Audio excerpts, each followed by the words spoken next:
কি অবস্থা? কেমন আছেন আপামনি? আচ্ছা, এই সমাজে বলে মেয়েদের নাকি কোনো বাড়ি হয় না।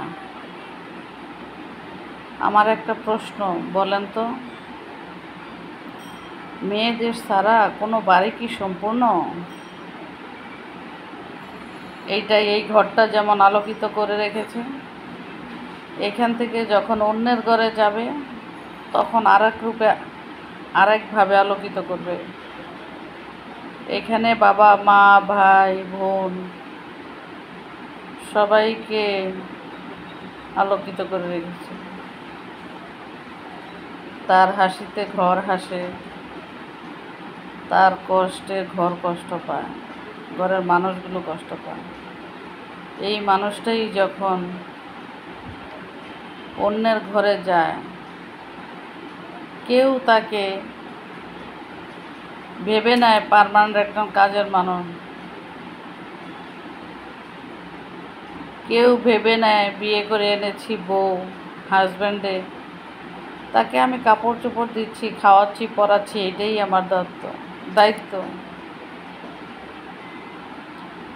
এইটাই জীবন। এটা কি ঠিক একজন নারীর? যখন তার সন্তানরা হয়, তার বাবা মায়ের কাছে সে কত আদরের। বাবা একটা জিনিস আনলে, মা একটা জিনিস হাতে করে আনলে তার সন্তানকে ডেকে তার হাতে দেয়। আর যখন সে পরের ঘরে যায়, মানে শ্বশুরবাড়িতে যায়, তখন শ্বশুর শাশুড়ি তো তাকে কি ভাবে সে নিজেই জানে না। তার মেয়েটা রাজকন্যা, ছেলের বউটা কাজের বুয়া।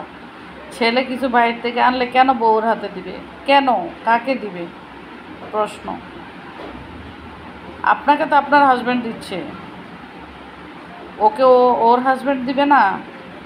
এইটাই হওয়া উচিত না? ওই ঘরের সব আসবাবপত্র ওনার, কারণ উনি ওই সংসারটা অনেক কষ্ট করে তৈরি করছে, সাজিয়েছে। তাইলে ও তো ওই সংসারের একজন মেম্বার, তো এখন ও তো ওর হাজব্যান্ডের ইনকাম দিয়ে বাবার বাড়ি থেকে ও সংসার ওর মতো করে সাজাবে, ও কারোর মা হবে। কেন আমরা মানতে পারি না? আমাদের সমাজ ব্যবস্থা সেই বর্বরতার যুগ থেকে এখন পর্যন্ত এসেও কোনো পরিবর্তন নাই। কাজে গেলে নির্যাতিত, অফিসে গেলে, বাইরে গেলে পুরুষ 10 জন আছে, একজনের চেয়ারটা একজনকে দিচ্ছে, বসাচ্ছে, কিন্তু একজন মহিলা গেলে বিরক্তিবোধ। কেন? ঘরে এসে তো সেই মহিলাই আপনার মেয়ে, সেই মহিলাই আপনার ওয়াইফ, সেই মহিলাই আপনার মা। এই শ্রদ্ধাটা, সম্মানটা কেন রাখতে পারেন আপনারা? বলতে পারেন? তাদের ছোঁয়া ছাড়া, তাদের স্পর্শ ছাড়া, সহযোগিতা ছাড়া আপনার জীবনটাই বৃথা।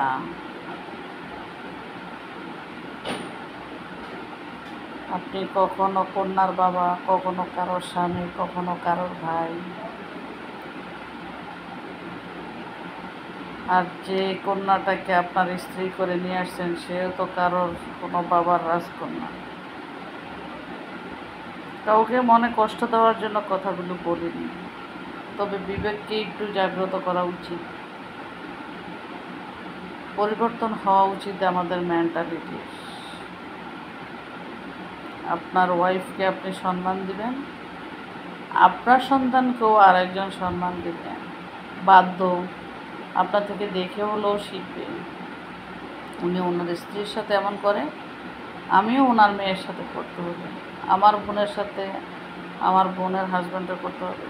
এইভাবেই পরিবর্তন আসবে। তাই আশা করব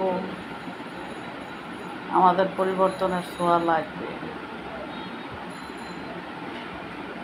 নির্যাতিত যেন কেউ না হয়, বঞ্চিত যেন না হয় অধিকার থেকে। ইসলাম সবচেয়ে বেশি অধিকার দিয়েছে নারীকে, আর সেই নারী এই সমাজে বঞ্চিত। নির্যাতিত নিপীড়িত, হাজব্যান্ড থেকে খাবার খুঁজে নিবে, আমার প্রাপ্য আমাকে বুঝে দাও। কি আমার ডিভোর্স হলে কি বলে যে 3 মাসের ভরণ পোষণ খুঁজে নেয় হাজব্যান্ড থেকে। হ্যাঁ, কেন? কেমন জীবন? এমন জীবন আমরা চাই না। সেই ভরণ পোষণ চাওয়া থেকে প্রত্যেকটা মেয়েকে অনুরোধ করব, হাত পেতে কিছু নিবে না, দয়া করুণা। তুমি যখন বাঁচতে শিখবে তখন 3 মাসের ভরণ পোষণের জন্য ওর কাছে যেতে হবে না, কোনো হাজব্যান্ডের কাছে। অনেক কথা বলে ফেললাম, সবাই ভালো থাকবেন, কথাগুলো মনোযোগ দিয়ে শুনবেন। কন্যার বাবারা, আমাদের ভাইরা, আমাদের ছেলেরা